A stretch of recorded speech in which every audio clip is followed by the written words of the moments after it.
He's a person of great principle, and I'm proud to call him my friend. Thank you, Dean. Good afternoon.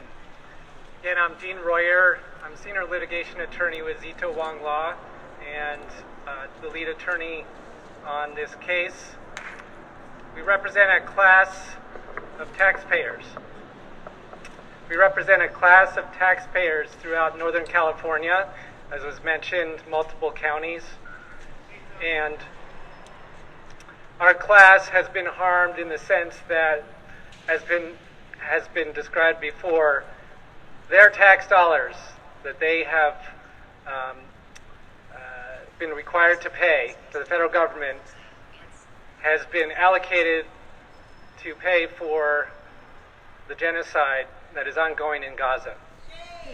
Shame. This lawsuit says no. We don't accept that. We're going to challenge that. You have violated our clients' rights to have their tax dollars to be used only for lawful purposes. That's right. We are focused on a number of laws that have been violated because of the use of the tax dollars in this fashion. One is the Convention, International Human Rights Law Convention Against Torture, which specifically prohibits complicity in genocide. And that's exactly what we're alleging here. The tax dollars are being taken from our class members, our clients, and being funneled to the Israeli military and then being used to carry out the atrocities in Gaza. That is complicity, is what we are saying to the court and to the public. There are a number of other laws. There is the Leahy Law, which prohibits aid to foreign security forces that have committed gross violations of human rights. The author of that law, former Congressmember Senator Leahy, has come out publicly and said, in fact, his law has been violated because of what's going on in Gaza.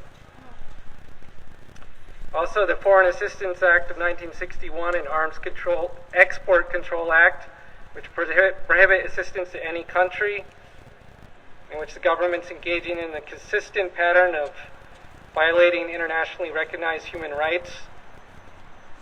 Again, we think it's clear that that's what's going on here. And these are all federal laws.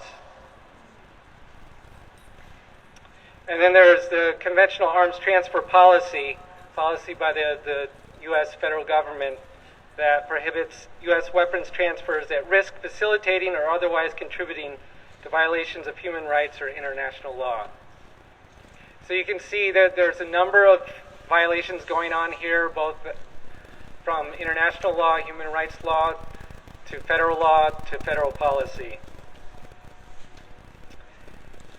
Now, figuring out how to present this to the court was certainly a challenge, and as Anna Marie described earlier, it was an effort figuring this all out.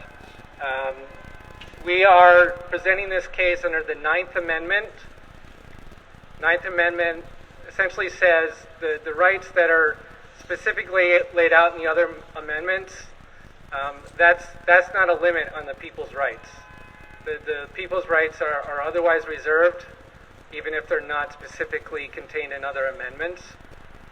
And so we've taken the Ninth Amendment and then combined that with the section in the Constitution that says the tax and spend authority of Congress, taking tax dollars and deciding where it's going to go, what it's going to pay for, that can only be used for the general welfare, is the language.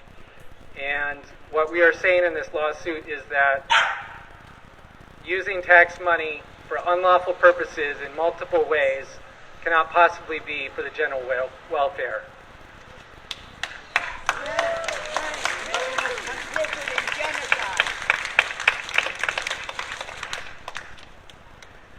So that is one part of the case, and we're going to be asking the court to make what's called a declaratory judgment, a statement, a declaration that, in fact, this is what has happened. Rights have been violated in this fashion. International human rights have been violated, federal laws have been violated, and therefore our clients' constitutional rights have been violated. We're also bringing this case under what's known as a Bivens action. Essentially, this is a way to challenge a federal official's violation of one's constitutional rights, but that is a vehicle to recover what we call damages or monetary compensation for the harm that's done. And so we're going to be seeking monetary compensation as well for the emotional psychic harm of being forced into being complicit in genocide that has led to, understandably, great emotional distress. And so, as was mentioned, we filed this case earlier this morning. It's now... Yes. And they're being summoned. It's now official. The next step is going to be serving the case on the two representatives, the defendants, who are going to have to answer in court. And so I look forward to continuing to work with all these wonderful folks and seeing where this goes. Thank you. Yeah. Right on. Another round of applause for Dean Royer. Yeah. So now we've got statements from the class reps, some of the class reps, and we are very excited for you to hear them and to document this as well in the